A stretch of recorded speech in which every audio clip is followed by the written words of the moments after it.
The city was still asleep when Belle Kerwin's plane landed, but she wasn't. She sat upright, barely blinking as the wheels hit the runway.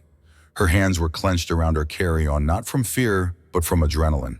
She hadn't slept in nearly 2 days. Her mind was still echoing with the sound of applause from the Henderson boardroom.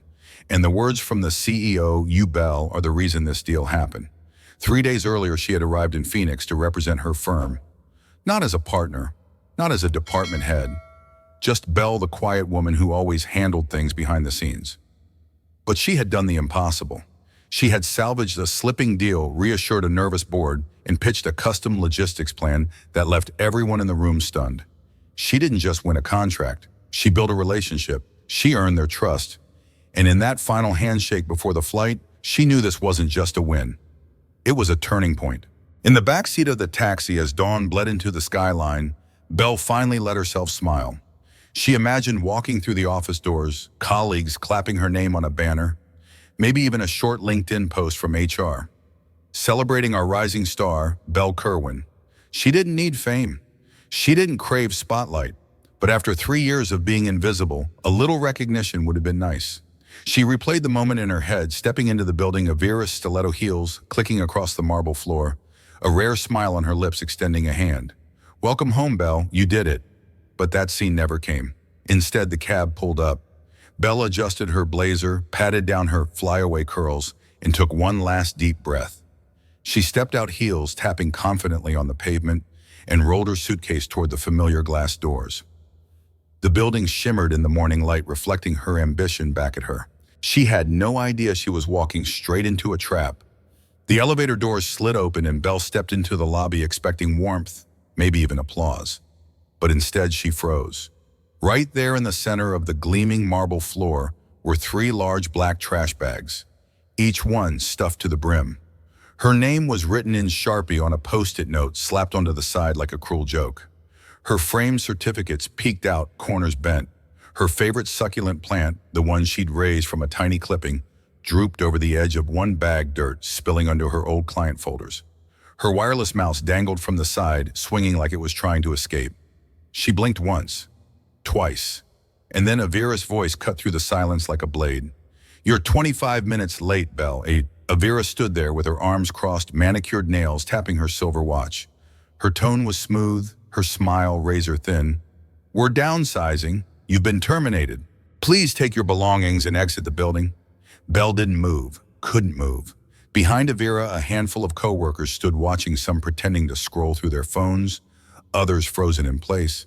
Spencer from marketing glanced away awkwardly. Reed from legal was smirking like he'd just tuned into a live drama. Naomi looked like she wanted to disappear. Belle opened her mouth, but only a whisper came out. "I don't understand." Avira stepped closer, lowering her voice just enough for it to sting more. "There's nothing to understand. Your position no longer exists. Everything you need is right there in those bags." The security guard didn't budge. The receptionist didn't blink. The lobby had become a stage, and Belle was the star of a public humiliation she never auditioned for. This wasn't just a termination. It was a message, a warning, and Belle felt it land right in the center of her chest. Belle waited for someone to say something. Anyone. A hand on the shoulder, a whispered, "This isn't right," even a nervous, "Do you need help with your things?" But nothing came. The silence was louder than any shout. It rang in her ears like betrayal with teeth. Naomi looked down at her shoes. Spencer shifted uncomfortably and glanced at the exit. Reed crossed his arms like he was waiting for the next episode. In Avira, she just stood there, calm, composed, victorious. Belle looked at the bags again. Each one seemed to grow heavier under the weight of humiliation. 3 years. 3 years of skipped dinners, late nights, canceled vacations. 3 years of being the first one in and the last to leave. And now she was a garbage to them. Bagged, labeled, tossed. Her breath caught in her throat. She wasn't just fired. She was erased. She had built this place into a second home. But today she realized it had never seen her as family. Only as furniture, useful, silent, and disposable. Belle didn't cry. She didn't scream. She didn't throw the bags or collapse on the cold marble floor. Instead, she smiled. Not out of strength, but because she finally understood. This wasn't about company restructuring. It wasn't about budget cuts. It wasn't even about her performance. This was execution. They weren't trimming the fat. They were cutting her out surgically, deliberately, and publicly. Avira hadn't just removed an employee. She had staged a takedown. Belle bent down and picked up the bags. The weight wasn't just physical, it was emotional. Every item inside had once meant something: late-night projects, client binders, a mug that said, "Make it happen," now just trash. She didn't look at anyone as she walked toward the exit. Not Spencer, not Naomi, not even Reed, who still looked mildly entertained. She pushed open the glass door without turning back. Behind her, the silence remained. No apology, no good luck, no humanity. But in that silence, Belle found something she hadn't expected: clarity, and a dangerous kind of calm. The house smelled like chamomile and old fabric. Belle hadn't planned on coming here. But the moment the car passed the exit for downtown, her heart knew where it needed to go. Her mother's home, small, cluttered, quiet. A single-story house with curtains always half drawn and the hum of a sewing machine behind every memory. She walked in without knocking. Her mother was in the kitchen steeping tea. She didn't turn around. "They fired me," Belle said. Her mother paused, just for a moment. Then without looking up, she answered calmly, "Sit, I'll make it stronger. No gas, no shock, no what after all you've done, just understanding." They sat in silence for a while. The clink of a spoon against a ceramic mug was the only sound between them. It was her mother who finally broke it. No one fires the woman who just saved their biggest client. Unless she looked Belle in the eye. Unless they're scared of her, Belle said nothing. She didn't have to. Her mother saw right through the silence, as if she'd seen this kind of betrayal before. Because some women don't just raise daughters. They raise survivors. It hit her sometime after midnight. Not like a lightning bolt, more like a whisper with teeth.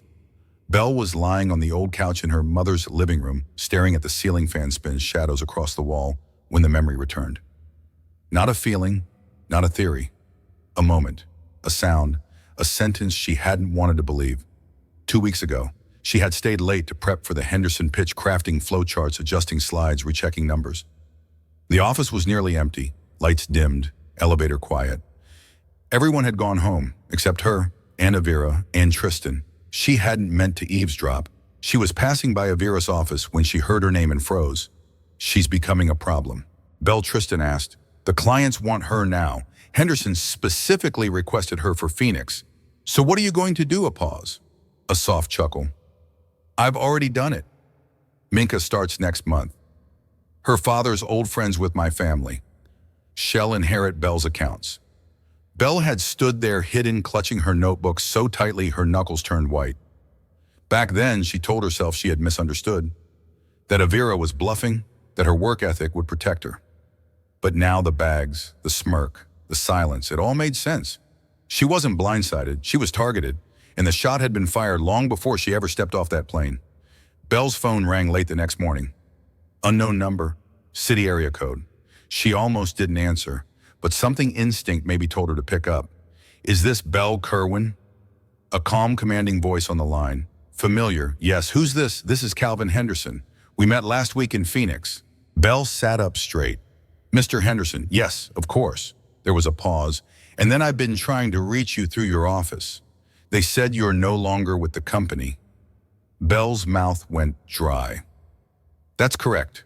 Another pause. "This one longer." He exhaled slowly. "Strange timing, don't you think, especially after I specifically told your boss I wanted you as our point of contact moving forward?" Her stomach dropped. "Wait, what exactly did Avira tell you?" The answer came like ice. "She said you'd taken another offer, that you quit right after the deal was signed."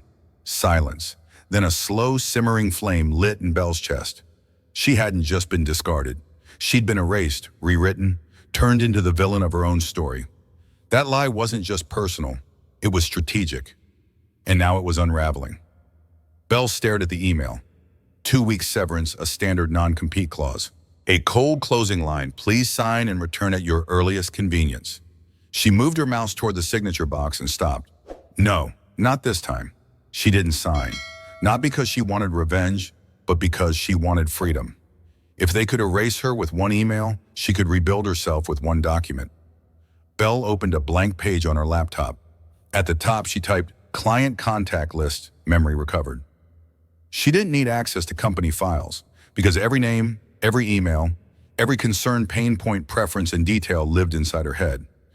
She remembered who had 2 daughters in a fear of shipping delays, who liked handwritten thank you notes, who needed custom billing formats, who once cried during a project launch because Belle made her feel seen. Line by line, she rebuilt what they thought they'd taken. By nightfall, she had a name, Carowin Solutions, her own consultancy. No office, no staff, no investors. Just one woman and 3 years' worth of quietly earned trust. They had thrown her out with the trash, but they forgot she'd kept the blueprint. It didn't take long. Just 48 hours after that phone call with Calvin Henderson, Belle got the follow-up email. Subject line, consulting proposal, Henderson implementation oversight. Her fingers hovered over the keyboard, then she opened the file. Inside, a formal offer, independent consultant, full oversight of the Henderson implementation, the very project she had spent months building. The same one Avira and Minka were now fumbling. They weren't just asking for help. They were asking her to come back, not as an employee, but as the expert, as the authority, as the one they couldn't replace. She read the final line of the contract offer. We are prepared to match and exceed your previous compensation. Belle leaned back in her chair. It wasn't about money, it was about position, respect, reversal. She looked around her tiny living room at the makeshift desk and secondhand chair. Then she smiled. This wasn't just a comeback, it was a coronation, and she'd wear the crown on her own terms. Monday, 9:00 a.m. sharp. The glass doors of Kovalex headquarters slid open, and Belle walked in. Not in flats, not in a pencil skirt trying to blend in, but in heels that clicked like a metronome of revenge. Black pantsuit, hair tied, eyes steady. She didn't need a badge. Her name was already on the schedule. Henderson Implementation Oversight Lead Consultant Belle Quinn. The receptionist looked up startled. Someone whispered, then another. By the time she reached the 14th floor, every step was an earthquake. In the main conference room, a meeting was already underway. Avira stood at the whiteboard. Minka scribbled frantically in her notepad, and then the door opened. Silence. Heads turned, jaws dropped. Belle stepped in, set her laptop down at the head of the table, and calmly said, let's begin. Henderson is already a week behind schedule. Avira froze, hand midair, face pale. She wanted to speak, but she couldn't. Not because she didn't have words, but because she now knew Belle wasn't back to ask for a job. Belle was back to take control. Minka cleared her throat, slid the report forward, started speaking in jargon she didn't fully understand. Belle didn't interrupt. She just watched. Her fingers tapped once, twice. By the third tap, the silence in the room was louder than any correction. Minka fumbled with her slides. As you can see, the integration framework. Belle tilted her head. One brow lifted, barely. That was enough. Avira cut in voice tight. What Minka means is we've slightly restructured the onboarding protocol. Belle turned slowly toward Avira. Then with a soft, neutral tone. Interesting. Because that exact framework failed in our Phoenix beta last year. Twice. A pause. The room froze. Minka's cheeks turned scarlet.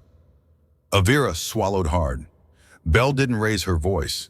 She didn't need to. Contempt doesn't scream. It smiles. It nods. It waits for you to realize you've already lost. The room was ice. Avira forced a smile. Minka stared down at her notes. Someone coughed quietly. Belle remained still. Then she stood. Steady. Calm. Unmoved by the chaos she wasn't even trying to create. She looked at the board of directors, each one waiting, unsure whether to clap, bow, or just breathe. And with a voice as even as glass, I'm not here to humiliate anyone. I'm not here for revenge. I'm just here to make sure you get what you paid for. One sentence. And the entire room exhaled, but not in relief. It was resignation, because everyone now knew she was the most powerful person in that room. No title, no nameplate, just presence, and memory, and truth. 3 days later, Belle received a letter. Not an apology, not an acknowledgement, but a threat, a letterhead from the company's legal department. Subject, non-compete violation. Inside, a cold paragraph claiming Belle had breached her contract. A clause buried in the paperwork from years ago. One she'd never signed, but one they now claimed she had. And behind the paper trail, Avira. Still fighting, still clawing, still trying to erase her. Their lawyer warned, if you continue operating Carawine Solutions, we'll see you in court. But Belle didn't flinch, because she remembered something Avira didn't count on. She had the original paperwork. Belle didn't yell, she didn't panic. She just pulled out her phone and tapped the screen. One email, then another, then a full thread, to Belle L. Harrison from Avira Morgans. Subject, executive authorization client transition. Each timestamp, each sentence, clear proof that Avira had officially handed her full decision-making power, overriding the old contract. And the cherry on top, an attachment Avira herself had sent, voiding the outdated non-compete. The boardroom fell silent. Eyes darted from screen to screen. Even Henderson leaned in, whispering, "Did she really send this herself?" Avira froze. For the first time, she had no move left. Spencer spoke first. He had always been quiet, but this time his voice cut through the room like broken glass. "Avira's been blaming everyone. Minka's in tears. She left her badge on my desk, and the clients there threatening to pull out. All of them." The temperature in the room dropped. One by one, the board members turned to Avira, once the confident voice of the company, now shaking behind her blazer. "Did you hide all this from us? Why is Belle the only one who knew the system inside out?" Avira stammered. No answer. The room cracked. What Belle once built, they had tried to replace with loyalty, not logic. And now it was imploding. The boardroom was quieter than usual. No papers shuffled, no fake smiles. Just eyes all focused on Belle. "We've reviewed everything," Henderson began, "and we have two proposals." The air held its breath. "One, join us as Senior Executive Vice President, full autonomy, full power. Or two, we acquire Carawine Solutions at your price." Silence. Not a victory lap, a power play. Belle didn't blink, her face didn't move, but inside the woman they discarded was calculating. "We know we made mistakes," another board member said softly, "but we need you back." It wasn't flattery, it was surrender. Belle finally spoke. "I'm willing to return," she said, her voice low but deliberate. "But not under Avira, not beside her, not beneath her." She let that sink in. No threats, no rage, just clarity. "You want results? Then I need an executive role cleanly separated from her division. I answer only to the board." A few eyes darted toward Avira, who now sat frozen in her chair, lips, tight pulse betraying her. "This isn't about revenge," Belle added. "It's about integrity." Henderson nodded. The others followed, unanimous. Belle didn't ask for blood. She asked for a firewall, and she got it. It was supposed to be a regular departmental update.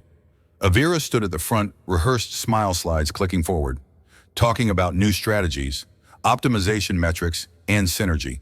Then the doors opened, slow, deliberate. Belle walked in, no announcement, no fanfare, just presence. Heads turned, whispers flew. Avira froze mid-sentence. From this point on, Belle said, placing a single folder on the table, "It will be overseeing all client deployment and integration." A beat of silence. Then Henderson, sitting in the back, nodded. "Effective immediately," he said. "Full authority granted." Avira's voice caught in her throat. Minka looked down. The rest sat in stunned silence. No shouting, no humiliation. Just one sentence and a regime collapsed. Belle didn't fire Avira. That would have been too easy. Instead, she let her stay, but stripped everything else away. No team, no projects, no meetings, no voice. Her title still there. Her relevance gone. She became a ghost in the company she once ruled. People passed her in the hall like an old rumor. No headline, no farewell email.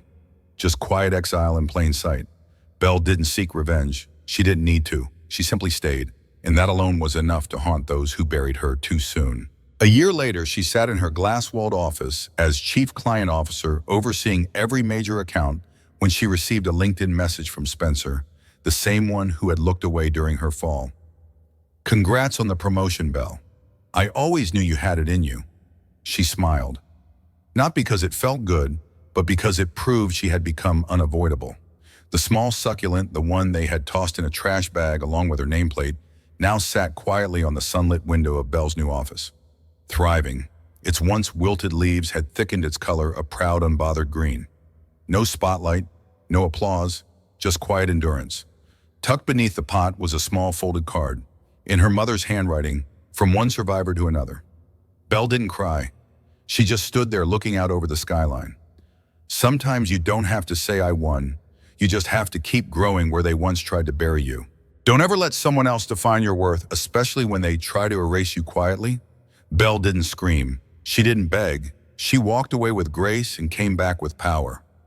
This story teaches us something vital. You don't need to shout to fight back. You don't need revenge to win. Sometimes the loudest message is simply showing up better than ever. So here's the truth. What they throw in the trash today might just bloom on your windowsill tomorrow.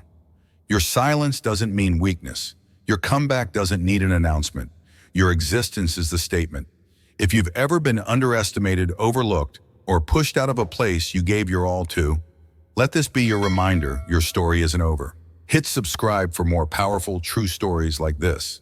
Stories of survival, quiet victories, and bold comebacks. Drop a comment below. Have you ever been a bellwether? Love to hear how you rose again? This isn't just storytelling. This is your fuel to rise.